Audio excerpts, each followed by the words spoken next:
تو سورہ علق جو ہے وہ 2 حصوں پر ہے مشتمل. پہلا حصہ اقرا سے شروع ہو کر 5ویں آیت کے الفاظ پر ختم ہوتا ہے، اور دوسرا حصہ جو ہے وہ کلا ان الانسان لیطغی سے شروع ہو کر آخری سورت تک چلتا ہے. پہلے حصے کے بارے میں جو موسٹلی علماء اکرام ہیں ان کی اکثریت اس بات پر متفق ہے کہ یہ پہلی وحی کے الفاظ ہیں جو رسول اللہ صلی اللہ علیہ وسلم پر پہلی وحی نازل ہوئی تھی، اس کے یہ الفاظ ہیں اس میں جو ہم پڑھیں گے ابھی. اور اس میں پھر حضرت عائشہ کی حدیث بھی ہے کہ انہوں نے خود رسول اللہ صلی اللہ علیہ وسلم سے سن کر آغاز وحی کا پورا قصہ بیان کیا ہے. اور پھر جو اس کے بعد قرآن کی باقی جو آیات ہیں جو اس کے بعد پھر آئی ہیں، یہ سب سے پہلے الفاظ تھے جو حضرت جبرائیل علیہ السلام اللہ تعالیٰ نے ان کے ذریعے رسول اللہ صلی اللہ علیہ وسلم پر جو وحی بھیجی، تو یہ پہلے الفاظ تھے. دوسرے حصہ جو ہے وہ بعد میں نازل ہوا، اور جس میں وہ اس وقت کا ہے اس میں کہ جب رسول اللہ صلی اللہ علیہ وسلم نے حرم میں نماز پڑھنا شروع کی تھی، اور ابو جہل آپ کو دھمکیاں دیا کرتا تھا کیونکہ میں وہ چاہتا تھا کہ نا آپ جو ہے چھوڑ دیں، مطلب روکنے کی کوشش میں ان کو دھمکیاں دیا کرتا تھا. تو اس کا مطلب کہ ہم یہ کہہ سکتے ہیں کہ سورہ علق جو ہے وہ آغاز وحی ہے. ٹھیک ہے، وحی جو ہے وہ حضرت عائشہ سے منقول ہے کہ وہ فرماتی ہیں کہ رسول اللہ صلی اللہ علیہ وسلم پر وحی کی ابتدا جو ہے وہ سچے خوابوں کی شکل میں. دیکھیں وحی جو ہے وہ 3 طرح سے آتی ہے. ایک خواب، ایک کوئی ایسی سرگوشی کہ کان میں آ کے کسی نے کوئی بات کہی ہو، اور ایک پھر خود انسان کی شکل میں فرشتے کا آنا. جو خواب ہے نبوت تو رسول اللہ صلی اللہ علیہ وسلم پر ختم ہوئی، ٹھیک ہے، لیکن جو سچے خواب ہے وہ نبوت کا 70واں حصہ ہے. یہ ہمیں آج بھی یہ والی بات پتہ ہے. تو اب تو نبوت تو ختم ہو گئی، اس کے ساتھ ہی ساتھ وحی کا سلسلہ بھی ختم ہو گیا، لیکن جو سچے خواب ہیں وہ آج بھی اللہ کے نیک بندوں کو آتے ہیں. اب اس میں یہ ہوتا ہے کہ کبھی ایز اٹ از پورا وہی سچا خواب ایز اٹ از، مطلب جو کسی نے دیکھا ایز اٹ از وہ کچھ عرصے کے بعد پروف ہو گیا. کبھی ایسا ہوتا ہے کہ کوئی کام میں آپ جیسے کوئی کام کا سوچ رہے ہیں اور آپ کی سمجھ نہیں آ رہا کریں یا نہ کریں، کہ اس کے مطابق آپ کو فرشتوں کے ذریعے سے ایک سرگوشی سنائی دیتی ہے. ظاہر ہے اللہ ہی کی طرف سے ہوتا ہے. اللہ تعالیٰ اپنے جن نیک بندوں کے ساتھ اللہ کی محبت ہوتی ہے، خاص تعلق ہوتا ہے، اور وہ اپنی زندگی اللہ کے کہے ہوئے طریقوں کے مطابق گزار رہے ہوتے ہیں، تو ان کے ساتھ یہ معاملات آتے ہیں. آج بھی ہیں، اس دور میں بھی ہے یہ چیزیں کہ سچے خواب آتے ہیں یا ایک سرگوشی سی سنائی دیتی ہے، اور وہ اس کام کے کرنے میں اس بندے کو پھر مدد مل جاتی ہے. اور تیسرا تو وہی ہے جو وہی آتی تھی، حضرت جبرائیل علیہ السلام آتے تھے رسول اللہ کے پاس، اور وہ آ کے جو ہے بتاتے تھے وہ چیز جو اللہ تعالیٰ نے کوئی میسج آگے دینا ہوتا تھا. ٹھیک ہے، تو اس میں یہ ہے کہ جب آپ صلی اللہ علیہ وسلم پر وحی آنے والی تھی تو اس سے کچھ دن پہلے جو ہے ایسا ہوتا ہے کہ آپ تنہائی پسند ہو گئے. ٹھیک ہے، اور کئی دن آپ دن اور رات جو ہے غار حرا میں گزارتے تھے، اور اس میں جو ہے یہ ہے کہ آپ مطلب عبادت کرتے تھے، اللہ کا ذکر کرتے تھے، جو بھی کچھ تھا وہ اب اللہ عالم. لیکن یہ ہے کہ وہاں پر آپ رہتے تھے، جا کے کھانے پینے کی چیزیں لے جاتے تھے، سامان اپنے ساتھ لے جاتے تھے. کافی دن کا جیسے وہاں پہ جب پھر ختم ہو جاتا تھا پھر گھر واپس آتے تھے، اور پھر حضرت خدیجہ الکبریٰ جو ہے آپ کے لیے دوبارہ سے سامان مہیا کرتی تھی، اور پھر آپ لے کے چلے جاتے تھے. ایک روز جب کہ مطلب جو اس کا واقعہ ہے وہ اس طرح سے ہے کہ ایک روز جب کہ آپ غار حرا میں موجود تھے، یک آپ پر وحی نازل ہوئی اور فرشتے نے آ کر آپ سے کہا پڑھو. فرشتے کون تھے؟ حضرت جبرائیل علیہ السلام. ٹھیک ہے، اس کے بعد حضرت عائشہ خود رسول اللہ صلی اللہ علیہ وسلم کا قول نقل کرتی ہے کہ میں نے کہا کہ میں تو پڑھا ہوا نہیں ہوں. ایک بار کہا، پھر فرشتے نے آپ کو پکڑ کر بھیجا. دوسری بار کہا کہ پڑھو، تو میں نے کہا میں تو پڑھا ہوا نہیں ہوں. یہ سارا واقعہ آپ نے حضرت عائشہ کو بتایا. اور یہ جب ہوا تھا جس وقت، اس وقت حضرت خدیجہ الکبریٰ آپ کی زوجہ تھی ان کے سامنے ہوا تھا، مطلب یہ سب کچھ ان کو آ کے آپ نے بتایا تھا جس وقت غار ہرا میں جب وہی آپ پر نازل ہوئی. تو ایک بار فرشتے نے کہا، پھر دوبارہ کہا، پھر تیسری بار آپ کو اپنے سینے کے ساتھ لگا لیا، اور اس زور سے مطلب جو ہے سینے کے ساتھ لگایا کہ آپ صلی اللہ علیہ وسلم نے کہا کہ مجھے لگا کہ میری قوت برداشت جواب دینے لگی ہے، اور پھر اس نے مجھے چھوڑ دیا فرشتے نے اور کہا کہ پڑھو، اور اس کے ساتھ ہی بولا اقرا باسم ربک الذی خلق، پڑھو اپنے رب کے نام کے ساتھ جس نے تم کو پیدا کیا. اور اسی طرح انہوں نے اپنے ساتھ ریپیٹ کروایا، اور یہ والی آیتیں جو ہے نا پڑھائی، جو کہ ہم اس صورت میں پڑھیں گے. ٹھیک ہے. دوسرے حصے میں جو ہے وہ اس وقت کا ہے کہ جب آپ صلی اللہ علیہ وسلم نے حرم میں اسلامی طریقے پہ نماز پڑھنی شروع کی، تو اس وقت جو ہے مشرکین مکہ آپ کو بہت تنگ کیا کرتے تھے، اور ابو جہل نے بہت زیادہ ڈرا دھمکا کر یہ چاہا کہ آپ صلی اللہ علیہ وسلم جو ہے وہ نماز پڑھنا حرم میں بند کر دے، اور ان کو دھمکیاں بھی دیتا تھا، ان کو تنگ بھی کرتا تھا. اور ایک بار تو اس طرح سے ہوا کہ اس نے کہا کہ میں مطلب ایک ایز اے چیلنج کے طور پہ اپنی قوم کے لوگوں سے کہا کہ میں آج جا کے جو ہے ان کو تنگ کروں گا. اور اس کے لیے اس نے کیا کیا،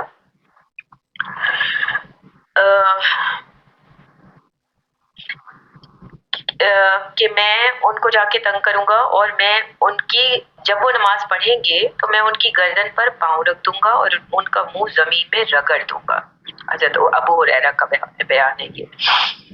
اور پھر ایسا ہوا کہ حضور صلی اللہ علیہ وسلم کو نماز پڑھتے دیکھ کے وہ آگے بڑھا، کہ جیسے جب سجدے میں انسان جاتا ہے نا تو اس کا سر نیچے کی طرف ہوتا ہے، کہ میں گردن پہ پاؤں رکھ دوں. تو لوگوں نے دیکھا، جیسے لوگوں کو چیلنج کر کے گیا تھا نا، وہ لوگ سب باہر کھڑے ہوئے دیکھ رہے تھے کہ جیسے ہی ابو جہل آگے بڑھتا ہے تو وہ کسی چیز سے اپنے آپ کو بچاتا ہے اور پھر پیچھے ہٹ جاتا ہے. پھر ایسا ہی 3 بار ہوا، تو پھر واپس آ گیا. تو لوگوں نے پوچھا کہ کیا ہوا تجھے، تو یہ کرنے کے لیے گیا تھا. تو اس نے کہا کہ جب بھی میں محمد صلی اللہ علیہ وسلم کے قریب جاتا تھا تو مجھے اپنے اور ان کے درمیان ایک خندق اور آپ کی ایک خندق کہتے ہیں جیسے کہ نا آپ ٹیوب سمجھ لیں نا، ٹیوب ٹائپ کا نا، ٹنل جو ہوتی ہیں وہ ٹائپ کے نا، ایک مجھے محسوس ہوتی تھی کہ کوئی خوفناک سی چیز اور اس کے اندر اور پھر مجھے کچھ پر بھی محسوس ہوئے. تو تینوں دفعہ کرنے کی اس نے کوشش کی، ایسا ہی ہوا. تو اور پھر اس کے بعد جو ہے وہ ڈر کے پیچھے ہٹ گیا، اور وہ آپ صلی اللہ علیہ وسلم کو کوئی نقصان نہیں پہنچا سکا، اور آپ اسی طرح سے نماز پڑھتے رہے. تو یہ دونوں واقعات جو ہیں اس صورت میں ہم پڑھیں گے انشاءاللہ تعالی. ٹھیک ہے، تو ہم اس کی تلاوت کر لیتے ہیں. اقرا اعوذ باللہ من الشیطان الرجیم، بسم اللہ الرحمن الرحیم. اقرا باسم ربک الذی خلق، خلق الانسان من علق، اقرا وربک الاکرم الذی علم بالقلم، علم الانسان ما لم يعلم، کلا ان الانسان لیطغی ان رآہ استغنی، ان الی ربک الرجعی، ارأیت الذی ینہی عبدا اذا صلی. پڑھو اے نبی اپنے رب کے نام کے ساتھ جس نے پیدا کیا جمے ہوئے خون کے ایک لوتھڑے سے انسان کی تخلیق کی. پڑھو اور تمہارا رب بڑا کریم ہے جس نے قلم کے ذریعے سے علم سکھایا، انسان کو وہ علم دیا جسے وہ نہ جانتا تھا. دیکھیں اقرا کا مطلب ہے پڑھنا. آپ دیکھیں سب سے پہلے اللہ تعالیٰ کی طرف سے جب وحی آ رہی ہے، کوئی میسج آ رہا ہے حضرت جبرائیل علیہ السلام کے ذریعے، تو پہلا اس کا لفظ کیا ہے؟ پڑھنا. پڑھو. یہ اللہ نے اپنے نبی کو دی یہ چیز، لیکن یہ قرآن تو رہتی دنیا تک کے لیے ہے نا، اب تو کسی نبی نے نہیں آنا. تو یہ ایک میسج ہمارے لیے بھی ہے کہ آپ علم حاصل کریں، اور وہ علم صرف دینی یا دنیاوی دونوں ہونے چاہیے. تعالیٰ انسانوں سے خود یہ چاہتے ہیں کہ آپ اپنے علم میں اضافہ کریں. جیسے جیسے انسان کا آئی کیو لیول بڑھتا ہے، جیسے جیسے اس کی نالج بڑھتی ہے، تو اسے چیزوں کو سمجھنے میں آسانی ہوتی ہے. ٹھیک ہے. رسول اللہ صلی اللہ علیہ وسلم امی تھے، پڑھے لکھے نہیں تھے. آپ دیکھیے قرآن کا کتنا بڑا معجزہ ہے، اور اللہ نے کس طرح سے لوگوں کو یہ چیز بتائی کہ میں ایک ایسے انسان کے اوپر اتنا بڑا قرآن جو ایک ہدایت کا سرچشمہ ہے، اور جس میں پوری میں نے ایک آپ کیا کہہ سکتے ہیں کہ ایک راستہ بتایا ہے زندگی گزارنے کا پورا، اور وہ میں اس انسان کے اوپر بھیج رہا ہوں، یا اس انسان کے اوپر میں فرشتے کے ذریعے وہ میسج فارورڈ کر رہا ہوں اس انسان کے لیے. تو کیا ان کے لیے مشکل ہوئی؟ نہیں. یہ بھی ایک قرآن کا جیتا جاگتا زندہ معجزہ ہے کہ اللہ تعالیٰ نے رسول اللہ صلی اللہ علیہ وسلم کے قلب پر اس قرآن کو اتارا، اور آپ نے نہ صرف اس کو یاد رکھا، سب سے پہلے پڑھا. حضرت جبرائیل علیہ السلام کے ساتھ ایک بار نہیں پڑھ سکے، ان کو کہا میں نہیں پڑھ سکتا، دوبارہ پھر کہا، تیسری بار پھر کہا، پھر حضرت جبرائیل علیہ السلام نے آپ کو اپنے سینے کے ساتھ لگا لیا، یعنی کہ اس علم کو آپ کے قلب میں منتقل کر دیا اللہ کی رضا سے. اللہ تعالیٰ کی چاہتے تھے، اور پھر آپ کے لیے آسان ہو گیا، اور پھر آپ نے پڑھا. نہ صرف آپ نے پڑھا بلکہ اس کو پڑھنے کے بعد آگے لوگوں تک پہنچایا، جو آپ کے قریبی لوگ تھے، صحابہ تھے، آپ کے رفقا تھے، جو بھی اس وقت دین اسلام میں تھے. اور پھر جیسے جیسے قرآن آتا رہا، 23 ایئرس میں تقریباً قرآن آیا. جیسے جیسے موقع کی مناسبت سے جب جس چیز کی ضرورت ہوئی، اللہ تعالیٰ ان احکامات کو بھیجتے رہے.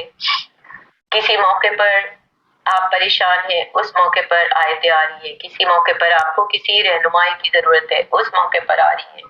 کسی موقع پر کسی نے کوئی سوال کیا ہے، تو جواب کے طور پر اللہ کی طرف سے آیتیں آ رہی ہیں. ٹھیک ہے. لیکن پھر یہ سلسلہ چلتا رہا، اور آج جو ہم اس قرآن کو ہم ہاتھوں میں لے کے بیٹھے ہوئے ہیں، جو کمپائل ہو چکا ہے، یہ ایسا نہیں تھا. رسول اللہ کے اوپر جب وحی آتی تھی تو آپ اس کو یاد کرتے تھے، یاد کرنے کے لیے آپ اسے بار بار دہراتے تھے، آگے لوگوں کو پہنچاتے تھے، اور آپ کو پھر بھی اندر سے یہ ہوتا تھا کہیں میں بھول نہ جاؤں، کہیں میں بھول نہ جاؤں. لیکن ایسا کبھی بھی نہیں ہوا، کیونکہ اللہ نے آپ کے قلب پر اس کو اتارا اور اس کو محفوظ بھی کیا، اور پھر آپ کے لیے اس کو راہ ہدایت بھی بنایا، اور آپ نے اس کو لوگوں تک بھی پہنچایا، اور کہیں بھی کسی ایک حرف میں کوئی تبدیلی نہیں. قرآن پاک جو ہے وہ لوح محفوظ میں اللہ تعالیٰ کے پاس جو اس کا اوریجنل ہے وہ وہاں محفوظ. ٹھیک ہے. پھر وہاں سے جو وحی کا سلسلہ ہوتا تھا نا، وہ اس طرح سے ہوتا تھا کہ قرآن پاک میں سے جو حصہ یا جو آیتیں اللہ کو بھیجنی ہوتی تھی، وہاں پر بھی فرشتے مقرر ہیں. ان کو حکم ہوتا تھا کہ یہ آیتیں جائیں گی. ٹھیک ہے. پھر وہ اس آسمان سے دوسرے آسمان پر آتے تھے، پھر آگے فرشتوں کی ڈیوٹی ہوتی تھی، پھر حضرت جبرائیل علیہ السلام تک پہنچائی جاتی تھی وہ آیتیں جو کہ فرشتوں کے سردار ہیں. پھر وہ حضرت جبرائیل علیہ السلام ان کو لے کر آسمان سے زمین پر آتے تھے، اور کس کے پاس آتے تھے؟ حضرت محمد صلی اللہ علیہ وسلم کے پاس، جو کہ نبیوں کے ساتھ اللہ نے آپ کو اپنا محبوب بنایا. اور کس کی ہدایت کے لیے آئی یہ قرآن؟ اس امت پر جس کو اللہ نے کہا کہ بہترین امت ہے، امت وسط. آپ دیکھیں، یہ کہا جاتا ہے نا کہ جب قیامت آئے گی اور اس کے بعد جب حساب کتاب ہمارا ہوگا، تو وہ جو ایک دن ہوگا، قیامت کا جو دن ہے، وہ 1000 سال کے برابر ہوگا. ٹھیک ہے. اور ہم اکثر یہ بات بھی بزرگوں سے سنتے ہیں کہ جب رسول اللہ صحابہ کو بتاتے تھے اور وہ پوچھتے تھے قیامت کب آئے گی، تو آپ کہتے تھے کہ بس قریب ہے. ٹھیک ہے. دن کسی کو یہ وقت نہیں پتا. رسول اللہ کو گئے ہوئے دنیا سے کتنے سال ہو گئے؟ تقریباً ہم سمجھ لیں 1500. ٹھیک ہے. آگے کتنی دنیا اور ہے اور کب قیامت آئے گی یہ اللہ کو پتا ہے. اگر ہم 1000 سال کا ایک دن سمجھے جیسے کہ قیامت کا ہوگا تو ایک دن کی دنیا بھی گزری ہے. ٹھیک ہے نا؟ کیلکولیشن اگر ہم کرتے ہیں تو ایک دن کی گزری دنیا اور پھر ہم آدھا دن اس 50,000 سال کو اور بنا لیتے تو 1.5 دن کی دنیا تقریباً گزری ہے. کیونکہ میں آگے کی جو اللہ نے ڈیوریشن ہمیں بتائی ہے تو اللہ کے پاس دن اتنا لمبا ہوگا. تو وسط جو کہا نا امت وسط وہ اس لیے کہ ہم درمیان میں ہیں. ٹھیک ہے، ہم وہ امت ہے. تو اگر اللہ نے 3 دن کی دنیا رکھی ہے 3000 سال، اللہ نے 2 دن کی رکھی ہے تو 2000 سال. واللہ عالم، یہ اللہ کو پتا ہے. لیکن امت وسط جو ہمیں کہا گیا وہ اس لیے کہ ہم بیچ میں ہیں، درمیان میں ہیں. ٹھیک ہے، اور بہترین امت کہا گیا تو اس بہترین امت کے لیے اللہ نے اس بہترین کلام کو اتارا، اپنے بہترین محبوب بندے پر اتارا جو آپ کے محبوب سب سے زیادہ اللہ کے مقرب اور اپنے سب سے زیادہ معزز فرشتے کے ذریعے حضرت جبرائیل علیہ السلام جو کہ ملائک کے سردار ہیں. ٹھیک، تو پھر جب اللہ چاہتا تھا کہ رسول اللہ پر یہ کلام آسان ہو جائے تو آپ نے نہ صرف اسے پڑھا سمجھا اور اس پر عمل بھی کیا. ٹھیک ہے، اللہ نے ان کے لیے آسان بنا دیا. اگر ہم بھی یہ چاہتے ہیں کہ ہمارے لیے اس قرآن کو پڑھنا آسان ہو تو سب سے پہلے ہم اس بات کی نیت کریں، پھر ہم اللہ سے اس بات کی ہدایت مانگیں، رہنمائی مانگیں، مدد مانگیں کہ اللہ تعالیٰ ہم یہ کام کرنا چاہتے ہیں، آپ ہمارے لیے اس کام کو آسان بنا دیں. اس قرآن کو پڑھنا، سمجھنا، اس پر عمل کرنا ہماری کوئی حیثیت نہیں، کوئی اوقات نہیں ہماری. اگر اللہ نہ چاہے تو ہم نہیں کر سکتے. آج میں اور آپ اگر بیٹھ کے اس کو سمجھنے کی کوشش کر رہے ہیں تو یہ بھی اللہ ہی کی طرف سے ایک نعمت سمجھے اپنے لیے. دن کے 24 گھنٹے ہم گزارتے ہیں، ہم یہ صرف 1 گھنٹہ یہ قرآن کو دے رہے ہیں. ٹھیک ہے، 23 گھنٹے تو ہم نے اپنی مرضی سے گزار لیے نا. اس 1 گھنٹے میں اگر ہمیں کوئی ایک بات بھی سمجھ آئے اور آ جاتی ہے اور ہم اس پر عمل کرنا شروع کر دیتے ہیں تو آپ بتائیں ہم نے اپنی زندگی میں کچھ تو تبدیلی کی، کچھ تو ہمیں سمجھ آیا. اور وہ جو 23 گھنٹے ہم نے گزار دیے وہ تو ہم نے اپنے لیے کیا نا سب کچھ. 1 گھنٹے کی چلے آپ نماز رکھ لیں 5 ٹائم کی. تو اللہ دراصل یہ چاہتا تھا کہ میرے جو بندے مجھ سے قریب ہونا چاہتے ہیں یا اگر یہ چاہتے ہیں کہ میں ان سے راضی ہو جاؤں، میں ان سے خوش ہو جاؤں تو وہ علم حاصل کریں. ٹھیک ہے، اپنے رب کے نام کے ساتھ یعنی کہ قرآن کا علم. اور آپ دنیا کا بھی علم اللہ نے منع نہیں کیا کہ آپ نہ حاصل کریں. ہے نا وہ کہ علم حاصل کرو ماں کی گود سے لحد تک، علم حاصل کرو شاید تمہیں اس کے لیے چین جانا پڑے. ہر مسلمان مرد اور عورت پر علم حاصل کرنا فرض ہے. آپ جتنا اپنا آئی کیو لیول بڑھائیں گے، اپنی نالج میں اضافہ کریں گے، اتنا زیادہ آپ کو قرآن اور اچھی طرح سمجھ آئے گا.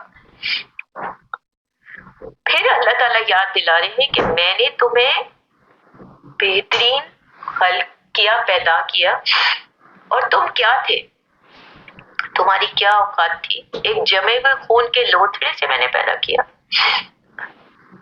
ہم سمجھ سکتے ہیں اس چیز کو. اب ہم جس دور میں رہ رہے ہیں اتنی زیادہ واسٹ ٹیکنالوجی ہے کہ ہر بچے کو بڑے کو یہ بات پتا ہے کہ انسان کی تخلیق کس طرح سے ہوتی ہے.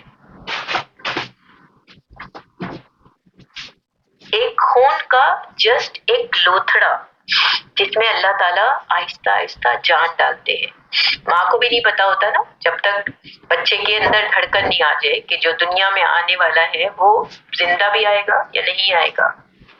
جب اس کی سانسیں بحال ہوتی ہے جب پتا چلتا ہے ہاں بھئی ٹھیک ہے، پھر اس کے آرگنز بننے شروع ہوتے ہیں. پہلے اللہ تعالیٰ اس میں سانس ڈالتے ہیں، پھر اس کے آرگنز بننے شروع ہوتے ہیں، پھر وہ آرگنز بڑے ہونے شروع ہوتے ہیں. پھر جب وہ بچہ دنیا میں آتا ہے تو بھی جب تک کہ وہ روتا نہیں ہے نہیں پتا چلتا کہ ہاں بھئی یہ زندہ ہے. جو مردہ بچے پیدا ہوتے ہیں ان کی آواز نہیں نکلتی یا پھر تھوڑی دیر کے بعد ختم ہو جاتے ہیں. تو اللہ نے فوراً اس کے بعد علم دینے کے بعد کہ پہلے آپ کو بتایا کہ علم پڑھو، علم حاصل کرو اپنے رب کے نام کے ساتھ جس نے تمہیں پیدا کیا، یعنی کہ قرآن کا علم حاصل کرو، اس نے تمہیں پیدا کیا تاکہ تم اپنی زندگی قرآن کے مطابق گزارو۔ یہ راہ ہدایت ہے، ایک پورا زندگی گزارنے کا ایک طریقہ اللہ نے اس میں بیان کیا ہے۔ پھر اللہ کہتے ہیں کہ میں نے انسان کو پیدا کیا، اس کی تخلیق کی، پھر یہ یاد دلاتے ہیں، پھر کہتے ہیں پڑھو دوبارہ کہ تمہارا رب بڑا کریم ہے جس نے قلم کے ذریعے سے علم سکھایا۔ آپ کو پتہ ہے یہ بات ہے کہ دنیا میں جو سب سے پہلے اللہ تعالیٰ نے جو چیز بنائی دیٹ واز قلم، لکھنا۔ اللہ نے پھر لوح قلم جو ہم کہتے ہیں، اللہ نے پھر اس قلم سے لکھا۔ تو سب سے پہلی جو اللہ نے جو چیز تخلیق کی وہ علم تھا۔ تو اللہ یہ چاہتا تھا کہ اللہ تعالیٰ کے جو بندے ہیں وہ بھی اپنے علم کو بڑھائیں، قرآن کا علم حاصل کریں، دنیا کا علم حاصل کریں۔ آپ دیکھیں جتنی بھی قومیں ہیں اس وقت، ان سب کی یہ زیادہ سے زیادہ جو ہے وہ اس دوڑ میں لگے ہوئے ہیں کہ ہم لیٹسٹ ٹیکنالوجی بناتے جائیں، لیٹسٹ ٹیکنالوجی بناتے جائیں اور ہم آگے بڑھتے چلے جائیں۔ ٹھیک ہے، مسلمان جو بھی جہاں پر بھی ممالک ہیں، جہاں پر بھی مسلمان رہتے ہیں، وہاں پر کچھ اس طرح کی چیزیں ہیں کہ کچھ اور مسئلے مسائل ہیں، معاشی ہیں، معاشرتی ہیں، پولیٹیکل ایشوز ہیں، جو بھی کچھ ہیں آپ بولیں، اس طرح کے بنے ہوئے کہ وہ ان کو اس سائڈ پہ زیادہ نہیں ان کا توجہ ہوتی کہ ہم اپنی ایجوکیشن کو بہت زیادہ بڑھائیں جیسے اور باقی تھرڈ ورلڈ وغیرہ پہ چل رہی ہے، اتنا نہیں ہوتا۔ کچھ گنے چنے لوگ ہیں جو کرتے ہیں، لیکن ابھی جو وقت کا تقاضا ہے وہ یہ ہے کہ آپ اپنی دنیا کی تعلیم بھی جتنی بڑھا سکتے ہیں بڑھائیں اور اپنی دینی تعلیم بھی۔ کل کو اگر آپ کسی کے ساتھ مذاکرہ کریں، کسی کے ساتھ آپ کا مقابلہ ہو اور وہ آپ سے آپ کے دین کے متعلق کوئی سوال پوچھے تو کم از کم اتنی آپ کی نالج ہو کہ آپ اس کو جواب دے سکیں۔ اگر کوئی غلط انگلی اٹھاتا ہے تو آپ کم از کم اس کا منہ بند کر سکیں کہ نہیں ایسا نہیں ہے، ہمارا دین اس طرح سے نہیں کہتا۔ تو یہ سب ہمیں کب ملے گا؟ جب ہم نالج حاصل کریں گے نا، تبھی ہمیں پتہ چلے گا۔ پھر اللہ نے دوبارہ جب کہا پڑھو، اس کے بعد بتایا کہ تمہارا رب بڑا کریم ہے جس نے قلم کے ذریعے سے علم سکھایا۔ ٹھیک ہے، پھر انسان کو وہ علم دیا جسے وہ نہ جانتا تھا۔ اس کے جو پیچھے لاجک ہے وہ یہ ہے کہ جب اللہ تعالیٰ نے حضرت آدم علیہ السلام کو بنایا تھا تو اس وقت فرشتوں نے یہ آبجیکشن کیا کہ اللہ تعالیٰ آپ کیوں بنا رہے ہیں، کیا ہم آپ کی عبادت کے لیے کافی نہیں ہیں؟ تو اللہ نے ان کو کہا کہ تم وہ نہیں جانتے جو میں جانتا ہوں۔ اس کے بعد اللہ تعالیٰ نے حضرت آدم علیہ السلام کو علم العادات سکھائے، ان کے سامنے کچھ چیزوں کے مطلب نام، جیسے کہتے ہیں اب وہ واللہ عالم وہ کیا کیا چیزیں تھیں یا کتنی چیزیں تھیں، ہزاروں کی تعداد میں تھیں یا کیا تھا، ان کو علم العادات سکھائے۔ اس کے بعد اللہ تعالیٰ نے فرشتوں سے بھی پوچھا اور پھر حضرت آدم سے بھی پوچھا۔ فرشتے جواب نہیں دے سکے، حضرت آدم علیہ السلام نے جواب دیا جو اللہ نے علم سکھایا تھا ان کو۔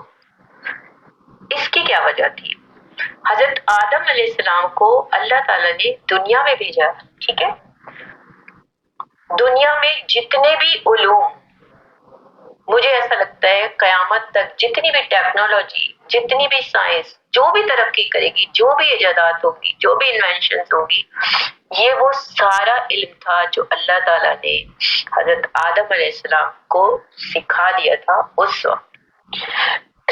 ہم لوگ جو بھی اپنی ترقی کریں گے اور جو چیزیں بھی ہم بنائیں گے، دراصل یہ وہ علم ہے جو اللہ نے اس وقت انسان کے دماغ میں ڈال دیا۔ ہم سب بھی تو حضرت آدم علیہ السلام کی اولاد ہیں، تو ٹل تک قیامت جتنے بھی لوگ پیدا ہوں گے وہ جو بھی کچھ کریں، واٹ ایور وہ کسی بھی مذہب سے ہو، لیکن اللہ نے تو سب کو دین فطرت پہ پیدا کیا تھا۔ اب وہ جہاں پر آئے، جس ماحول میں رہے، ان کے جو پیرنٹس تھے انہوں نے ان کی جیسے بھی نشو و نما کی، وہی مذہب اختیار انہوں نے کر لیا۔ اللہ نے تو نہیں بنا کے الگ الگ مذہب نہیں بھیجے تھے نا، ایسا تو نہیں کیا تھا۔ ٹھیک ہے، تو یہ وہ علم تھا تو اس علم کو اللہ نے بتایا کہ جسے وہ نہ جانتا تھا, اسے پتا نہیں تھا, ہم نے اس کو وہ علم سکھایا. ہرگز نہیں انسان سرکشی کرتا ہے اس بنا پر کہ وہ اپنے آپ کو بے نیاز دیکھتا ہے. اگر ایسا نہیں ہوتا, ٹھیک ہے, جس خدا کریم نے انسان پر اتنا بڑا کرم فرمایا تو اس کے مقابلے میں وہ جہالت آتی اس کے اندر, اور وہ پھر وہی رویہ اختیار کرتا جو کہ ہمیں اربوں کا نظر آتا ہے, اربوں کی جہالت. اللہ نے علم دیا نا, آپ دیکھیں ایک علم والے انسان میں اور ایک جاہل انسان میں کیا فرق ہوتا ہے. جو علم والا انسان ہوتا ہے وہ حکمت کے ساتھ بات کرے گا, ٹھیک ہے, لیکن جو جاہل انسان ہوگا اس کا علم ہی کوئی نہیں ہوگا نا, تو وہ اس سے کیسے حکمت آئے گی, اسے کیسے پتا چلے گا مجھے کہاں پر کیا لاجک پیش کرنی ہے. تو اللہ نے جو بندوں کو علم کی اہمیت ہے نا وہ دراصل اس صورت سے بتا دی, اور یہ پہلی وحی تھی, یہ بھی ذہن میں رکھیں کہ یعنی کہ سب سے پہلے اللہ نے جس چیز کی امپورٹنس بنی نوع انسان کو دی, دیٹ واز دا علم, کہ تم نے اپنی نالج کو بڑھانا ہے, علم کو اپنے وسیع کرنا ہے, قرآن کا علم حاصل کرو اپنے رب کے نام کے ساتھ, اور پھر اس پر غور کرو. انسان کی پیدائش, تو پیدائش کے ساتھ ہی اس کی اور ساری چیزیں بھی شروع ہو جاتی ہیں نا. آپ دیکھیں کیا چل رہا ہے دنیا میں, اسی چیز کے اوپر کام ہو رہا ہے نا. اب آپ روبوٹک میں داخل ہو چکے ہیں. روبوٹک میں کیا ہے کہ آگے جا کے انسان جو ہے اس کی جو معاشی صورتحال ہے وہ خراب سے خراب ہوتی چلی جائے گی, ٹھیک ہے. تو اتنے آپ کے پاس پیسہ جو ہے نا وہ کم ہوتا چلا جائے گا, آمدنی کم ہوگی, تو آپ لوگوں کو نوکریوں پہ نہیں رکھ سکیں گے. زیادہ لوگوں کو فائلز کا بوجھ کم کیا جا رہا ہے, زیادہ تر سب کمپیوٹرائز کر دیا گیا ہے کہ آپ کمپیوٹر میں رکھیں, ٹھیک ہے. اب لوگوں کی سیلریز آپ نے بچانی ہے, تو اس کے لیے آپ کیا کریں, مشینی انسان بنائیں جن کو آپ اپنی مرضی کے حساب سے چلائیں, ٹھیک ہے. اللہ نے آپ کو یہ تمام چیزیں دماغ دے کر اور آپ کو اختیار دے کر یہ سب اس لیے کہا کہ آپ کو دنیا کے اندر رہنا ہے, دنیا میں آپ نے حکمرانی کرنی ہے, آگے بڑھنا ہے. یہ نہیں کہا تھا کہ آپ دوسروں کے غلام بن جائیں. ہم عبد ہیں, عبد کا مطلب ہوتا ہے بندہ. کس کی ہمیں عبادت کرنی چاہیے؟ جس نے ہمیں پیدا کیا, جس نے ہمیں یہ جسم دیا, جس نے ہمارے آرگنز بنائے, جس نے ہمارے لیے ساری نعمتیں پیدا کی. تو روبوٹس کیا ہوں گے دراصل؟ وہ ایک انسان کی جو باڈی ہے اس کے اوپر پوری ریسرچ کی گئی ہے, کہاں پر کیا چیز ہے, بالکل اسی کی 2 کاپی کر کے ایک ایسا انوینشن کی گئی ہے کہ جس میں سارا کام جو ہے وہ وائرز کے ذریعے, انسان کے جسم میں بلڈ دوڑتا ہے, وہاں پر وائرز, اور ان وائرز کا جو کنیکشن ہے وہ ریموٹ کنٹرول کے ساتھ اس کے مالک کے اختیار میں. ابھی بھی ہوتا ہے ریموٹ کے ذریعے کام. جیسے آپ یہ ہم جو دیکھتے ہیں موبائل آپ کے ہاتھ میں ہے, ان کے اندر جو فٹنگ چھوٹے چھوٹے جو پرزوں کی ہوتی ہے وہ روبوٹس کے ذریعے ہوتی ہے. گاڑیوں میں جو پرزے لگتے ہیں وہ روبوٹس کے ذریعے سے ہوتے ہیں. فیکٹریز میں کچھ کام ایسے ہوتے ہیں. لیکن جو آگے کی جو دنیا ہے, جو سوچ ہے انسان کی, وہ یہ ہے کہ انسانوں کو ہٹا کر آفیشیل ورک بھی بورڈ سے کرایا جائے. انہیں پیسے نہیں دینے پڑیں گے, انہیں سیلری بن جائے گی ہماری, ٹھیک ہے. اور سب سے بڑی بات ہے کہ وہ چوں چرا نہیں کریں گے. جیسے انسان ہے نا, اس کو تو پھر آرام کی بھی ضرورت ہے, ٹھیک ہے, اس کو ریسٹ بھی چاہیے, اسے کھانا بھی چاہیے, اسے سب کچھ. روبوٹس کو اس کی ضرورت نہیں پڑے گی. تو دراصل انسان اپنی ہی جو کریشن ہے اس کے اوپر, اپنے اسٹرکچر کے اوپر ہی اسٹڈی کر رہا ہے, اور یہ بنایا کس نے تھا؟ اللہ نے سب کچھ. تو اللہ کہتا ہے کہ وہ انسان جو سرکشی کرتے ہیں, وہ یہ سوچتے ہیں کہ ہم جو بھی کچھ کرتے چلے جا رہے ہیں نا, یہ تو ہم نے کیا ہے, یہ تو ہماری کاوش ہے, یہ تو ہماری محنت ہے. آپ کو دماغ کس نے دیا؟ آج آپ بتائیں کسی انسان کا دماغ اگر پیرالائز ہو جائے تو کیا وہ کچھ بھی سوچ سکتا ہے, کوئی فیصلہ کر سکتا ہے؟ اور ہوتا کیا ہے پیرالائز میں؟ جسٹ بلڈ کی کلوٹنگ ہوتی ہے. آپ کے جو نیورونز ہیں, برین کے جو سیلز ہیں, ان کے اندر اسٹیمولیشن جو حرکت ہوتی ہے وہ بند ہو جاتی ہے, اور بلڈ جو ہے وہ جم جاتا ہے. اور جب وہ جمتا ہے آگے نہیں بڑھ پاتا اور اس کا پریشر زیادہ ہو جاتا ہے, تو وہ جو وین ہوتی ہے وہ پھٹ جاتی ہے. برین ہیمریج ہو جاتا ہے. یا اگر وہاں پر وہ ایک جگہ رک گیا، بلڈ کہیں پہ دماغ میں پھنس گیا تو پیرالائز بندہ ہو جاتا ہے. تو پھر کیا دماغ کام کرتا ہے؟ تو یہ تو اللہ کی طرف سے آپ کے اوپر ایک اللہ کی بلیسنگ ہے کہ آپ کا دماغ صحیح کام کر رہا ہے. تو جو لوگ اپنے دماغ کو پازیٹیو یوز کرتے ہیں ان کا دماغ اتنا ہی زیادہ اچھا چلتا ہے. اللہ تعالیٰ پازیٹیوٹی سے انسان کی برین چارجنگ کو بڑھا دیتے ہیں. لیکن جو لوگ اپنے نیگیٹو طریقوں سے اپنے دماغ کو یوز کرتے ہیں، ٹھیک ہے، انہوں نے اپنی نیگیٹیوٹی سے کچھ حاصل کر لیا. کوئی ابلیس کے چیلوں والی بات ہو گئی نا، جیسے ابلیس نے ہم نے پرسوں پڑھا کہ کہا تھا کہ میں تو ورگلاتا رہوں گا سوائے ان لوگوں کے جو کہ آپ کے مخلص ہوئے اللہ تعالیٰ، ان کو میں کچھ نہیں کہوں گا. اللہ نے کہا ٹھیک ہے جاؤ کرو تمہیں جو کرنا ہے، لیکن جو میرے خالص بندے ہوں گے وہ تمہارے بہکاوے میں نہیں آئیں گے.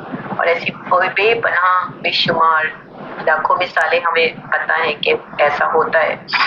کہ حضرت ابراہیم علیہ السلام اپنے بیٹے کو لے کے چلے، شیطان نے بہکایا اور بعد میں پھر ان کے سامنے آ گیا کہ ہاں یہ شیطان تھا. حضرت حاجرہ کو جب چھوڑا اس وقت شیطان نے بہکایا کہ جو ہے چھوڑ کے جا رہے ہیں خالی جگہ پر، کچھ بھی نہیں ہے. مگر جب حضرت حاجرہ کو پتہ چلتا ہے کہ اللہ نے کہا، آپ چپ ہو گئے اس بات پر.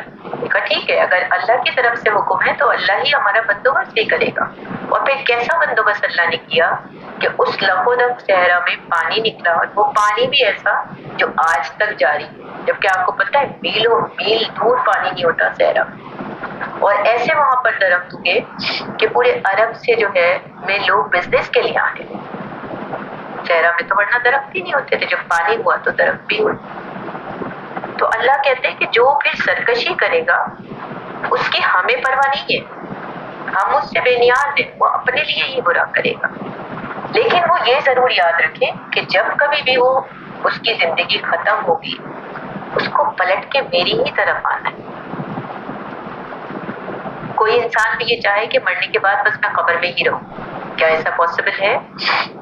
ظاہر ہے جب روز قیامت ہوگا، جب انسان کے فیصلے کیے جائیں گے تمام انسانوں کے، تو سبھی جائیں گے نا ادھر. ایسا تو نہیں ہے کہ جو ختم ہو گیا تو بس اس کی زندگی وہیں ختم ہوگی جیسے دیگر مذاہب میں کہا جاتا ہے. ہمارا اس پر ایمان ہے نا کہ ہمیں ایک دن اپنے رب کی طرف پلٹ کے جانا ہے. تم نے دیکھا اس شخص کو جو ایک بندے کو منع کرتا ہے جبکہ وہ نماز پڑھتا ہوں، تمہارا کیا خیال ہے؟ اگر وہ بندہ راہ راست پر ہو یا پرہیزگاری کی تلقین کرتا ہو، تمہارا کیا خیال ہے؟ اگر یہ منع کرنے والا شخص حق کو جھٹلاتا اور منہ موڑتا ہو، کیا وہ نہیں جانتا کہ اللہ دیکھ رہا ہے؟ اب جیسے آپ ابو جہل کا ہے کہ ابو جہل جو ہے رسول اللہ صلی اللہ علیہ وسلم کو تنگ کر رہے ہیں نماز میں، یہ دوسرا حصہ شروع ہو گیا. اور اس نے اپنے دل میں جو ہے یہ پلان بنایا کہ جب وہ سجدے میں جائیں گے تو میں جا کے ان کی گردن پر پیر رکھوں گا اور پھر وہ ختم ہو جائیں گے.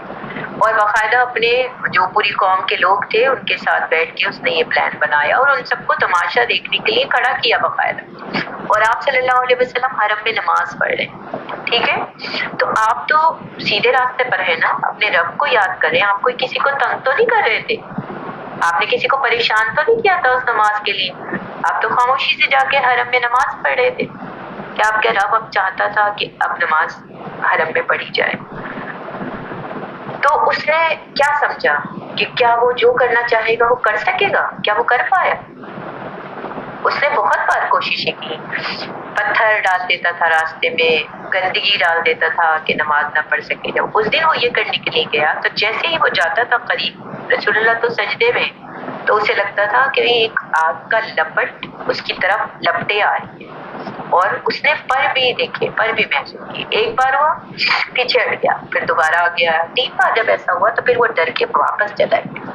جب اپنے قبیلے میں واپس گیا لوگوں نے پوچھا تو اس نے بتایا کہ اس طرح ہوا میرے ساتھ. تو اللہ تعالیٰ یہ بتا رہے کہ اس نے تو یہ سوچا نا کہ اسے دیکھنے والا کوئی نہیں ہے، لیکن کیا ایسا تھا؟ اللہ کا تو سب پتا تھا، اللہ جان رکھتا تھا، سب کچھ جانتا تھا. تو اللہ نے اپنے نبی کو بچایا. کیا نقصان پہنچا؟ وہ تو نماز پڑھتے رہے، انہیں تو خبر بھی نہیں ہوئی، لیکن اللہ نے فرشتوں کے ذریعے ان کی حفاظت کی. تو دراصل یہ میسج بھی ہے کہ جو لوگ بھی اللہ کے راستے میں مخلص ہوتے ہیں اور وہ کسی بھی کام کے لیے نکلتے ہیں تو اللہ فرشتوں کے ذریعے ان کی مدد کرتے ہیں، ان کی حفاظت کرتے ہیں. جیسے یہ بات ہے کہ جس گھر میں اللہ کا ذکر ہوتا ہے اور جہاں بھی لوگ بیٹھ کے اللہ کا ذکر سن رہے ہوتے ہیں، اس گھر میں کہ جو وہاں سے لے کے آسمان تک فرشتے اپنے پروں کو بچھا کے اس کا احاطہ کرتے ہیں، نگرانی کرتے ہیں، اتنا بڑا اجر ہے۔ تو وہ تو پھر حرم میں نماز پڑھ رہے تھے اور اللہ کے نبی تھے، تو جب عام بندوں کے لیے اللہ نے یہ چیز رکھی ہے، ہم جیسے بندوں کے لیے، تو پھر اپنے نبی کی کیا وہ حفاظت نہیں کرتے؟ تو اللہ نے کہا میں اللہ ہر چیز دیکھ رہا ہے، اور اگر وہ باز نہیں آیا تو ہم اس کی پیشانی کے بال پکڑ کر اسے کھینچیں گے، اس پیشانی کو جو جھوٹی اور سخت قطعہ ہے۔ اب آپ دیکھیں دو پیشانی کا کمپیریزن، ایک وہ پیشانی جو اللہ کے راستے میں سجدہ ریز ہے صلی اللہ علیہ وسلم کی پیشانی، اور ایک اس پیشانی کا ذکر ہے جو ابو جہل کی، جو کہ اپنے تکبر میں اور اپنے زوم میں کہ جی میں بہت طاقتور ہوں، میں بہت بڑا سردار ہوں اور میرے ساتھ بہت لوگ ہیں، میری بڑی پاور ہے اور میں یہ کر سکتا ہوں، اور آیا کرنے کے لیے لیکن نہیں کر سکا، ٹھیک ہے؟ تو اللہ نے کہا ہم اسے پیشانی کے بالوں سے پکڑ کے کھینچیں گے۔ یہ دراصل ہے کہ جن لوگوں کو بھی جہنم میں لے کے جایا جائے گا نا، جب فیصلہ ہو جائے گا اللہ کے سامنے، تو فرشتے جو ایک سائڈ پر جنت کے فرشتے کھڑے ہوں گے، ایک سائڈ پر جہنم والے، تو جو جہنم والے ہوں گے، جس کا فیصلہ ہوتا جائے گا کہ اس کو جہنم میں جانا ہے، اس کو پیشانی کے بالوں سے گھسیٹ کے لے کے جائے گا۔ اللہ تعالیٰ ہم سب کو محفوظ رکھے اور اپنے ان لوگوں میں شامل کرے جن سے اللہ تعالیٰ خوش ہوتے ہیں اور جن کو اللہ تعالیٰ اپنا محبوب بناتے ہیں، اور اللہ تعالیٰ ہم سب کو اپنی رحمت کے سائے میں رکھے اور ان عذابوں سے بچائے، کیونکہ جب تک آپ دعا نہیں مانگیں گے، اللہ سے ہدایت نہیں مانگیں گے، اللہ کو کیا ضرورت ہے؟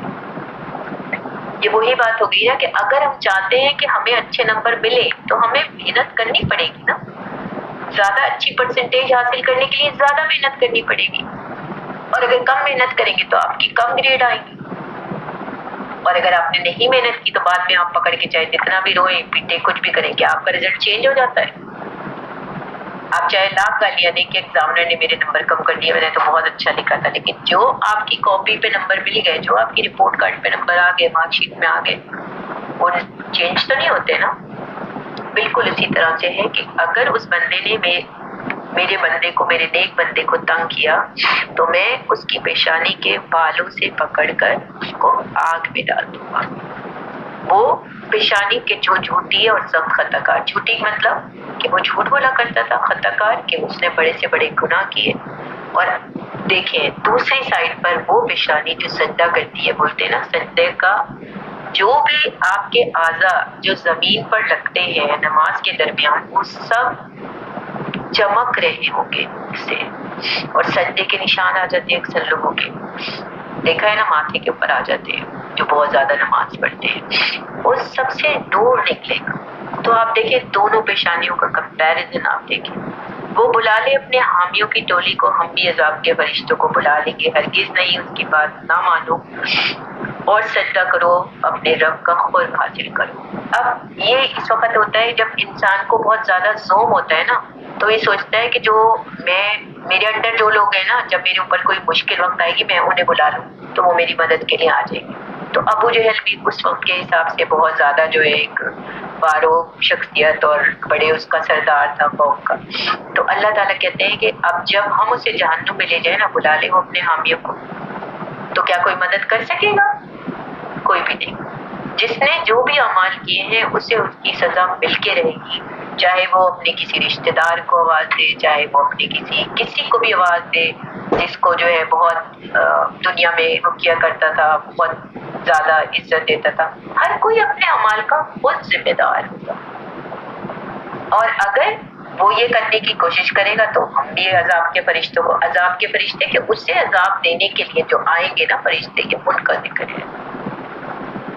کہتے ہیں نا کہ جب فیصلہ ہوگا تو اس وقت ہوگا کچھ لوگوں کا حال یہ ہوگا کہ وہ سوچیں گے کہ ہم اس میدان میں پیچھے جیسے ہو کر دوڑنا شروع کر دیں تو ہم اس عذاب سے بچ جائیں گے، لیکن ایسی کوئی جگہ نہیں ہوگی جہاں آپ بھاگ کے جا سکیں۔ تو بس جو وقت ہمیں اللہ نے دیا ہے نا، اس کو صحیح طرح سے یوٹیلائز کر دیں، ہرگز نہیں اس کی بات نہ مانو اور سجدہ کرو. یعنی کہ اگر کوئی تمہیں روک رہا ہے اللہ کی عبادت سے، جیسے کہ ابو جہل نے روکنے کی کوشش کی، تو اس کی بات نہیں مانو. یہ مومنی سارے مومنوں کے لیے بھی میسج ہے کہ آپ کو دنیا میں جب رسول اللہ کے ساتھ ایسا ہوا کہ ان کو اتنے لوگوں نے تنگ کیا، اور وہ سب کون تھے؟ ان کے سارے جان پہچان والے رشتہ دار جو کہ ان کے قبیلے کے لوگ تھے. تو تمہارے ساتھ بھی ایسا ہوگا کہ لوگ تمہیں تنگ کریں گے، تمہیں روکیں گے. ایسا آگے بھی اور اس سے زیادہ خراب حالات ہوں گے، ہم جانتے ہیں. اسی لیے اپنے اولاد کے لیے دعا کرنی چاہیے کہ اللہ تعالیٰ اس سب کو قیامت تک آنے والی ہماری تمام نسلوں کو دجال کے فتنوں سے محفوظ رکھے. تو اس وقت کی جو عبادت ہے نا، اس کا ایک الگ ہی اللہ جو ہے نا اجر دیں گے. جتنی زیادہ سختیوں میں آپ اللہ کے قریب جاتے ہیں نا، اتنا ہی آپ کا نا اجر بھی بڑھتا چلا جاتے ہیں. جیسے دیکھیں حضرت بلال نے سختیوں میں اسلام کو نہیں چھوڑا، دین پر قائم رہے، تو اللہ نے کتنا بڑا مرتبہ ان کو دیا کہ ایک دن حضرت بلال نے اذان دینی تھی تو فجر کی وہ سورج نہیں نکلا. کیسے تھے وہ لوگ، اور کیسی تھی ان کی باتیں، اور کیسی تھی ان کی محبت اور اللہ سے لگاوٹ، کہ اللہ نے ان کو اپنا اتنا مقرب اور اتنا محبوب بنا لیا. تم ان کی بات نہیں ماننا اور بس اپنے رب کا قرب حاصل کرو. قرب حاصل کرنے کا طریقہ یہی ہے کہ نماز، اللہ تعالیٰ نے اپنے نبی سے بھی کہا کہ تم بے خوف اسی طرح نماز پڑھتے رہو، یہ ابو جہل والی بات کے اوپر. اور اسی طرح باقی بے لوگوں کے لیے یہی میسج ہے کہ بندہ سب سے زیادہ اپنے رب کے قریب کب ہوتا ہے؟ جب وہ سجدے میں ہوتا ہے. تو جب کبھی بھی آپ کسی بھی مشکل میں ہو تو آپ کوشش کریں اپنے سجدوں کو بڑھا دیں، سجدوں کو طول دے دیں، نماز پڑھیں، نفل زیادہ پڑھیں، نوافل زیادہ پڑھیں. آپ کا رب خود سے خود آپ کی مدد کرے انشاءاللہ تعالی. ہماری صورت یہ یہاں پر ختم ہوتی ہے. دعا کر لیتے ہیں.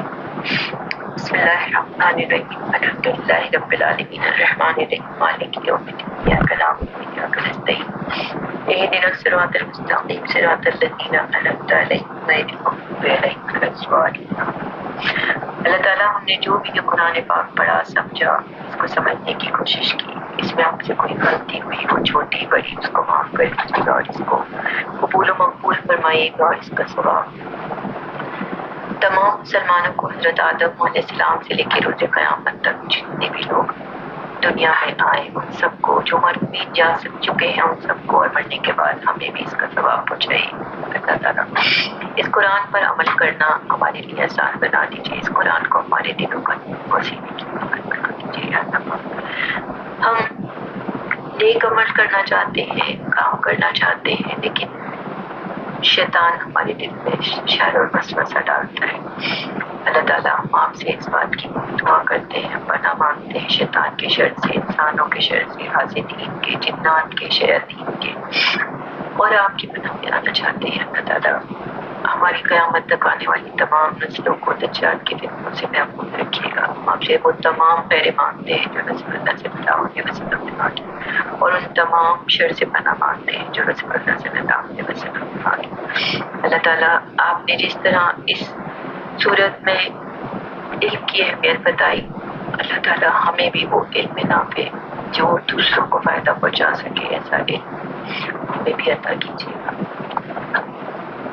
رب اغفر ورحم انت خیر الراحمین، رب ارحمہما کما ربیانی صغیرا، ربنا ولوالدی وللمؤمنین یوم یقوم الحساب.